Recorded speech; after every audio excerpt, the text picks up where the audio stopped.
has formally kicked off business today, chaired by newly sworn-in Speaker Rebecca Kadaga.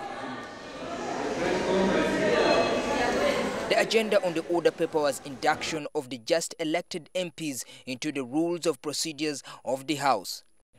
But opposition lawmakers had other ideas. They challenged Speaker Kadaga to pronounce herself on the status of the outgoing cabinet, which has continued in office.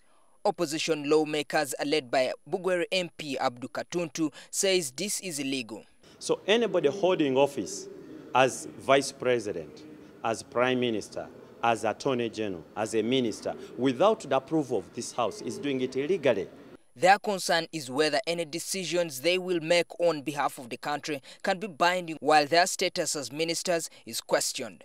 Currently, the East African Community Affairs Minister and First Deputy Premier Rebecca Kadaga is in Arusha, where he is representing Uganda at a regional conference. I was surprised yesterday when a member from Tanzania called me and said, how can your government send a person who is not approved by the 9th Parliament for this 5-year term of Museveni, commit the government of Uganda, continue passing the budget, representing your country without that instrument? It's my honest view and advice that he should not commit this country. He should not sign an instrument as a minister of the Republic of Uganda because he does not have legal authority to do that. As far as I'm concerned, the president is within his power.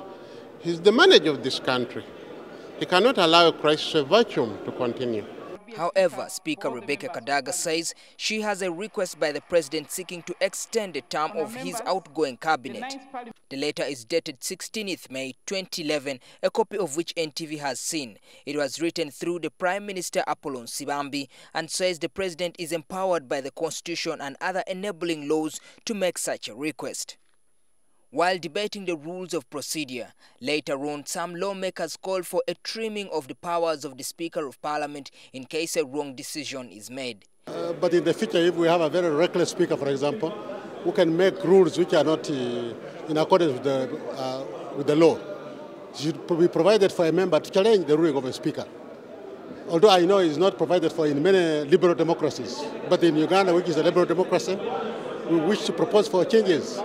They argue that currently the office of the Speaker is so powerful, cannot be challenged, and a decision that it makes is final.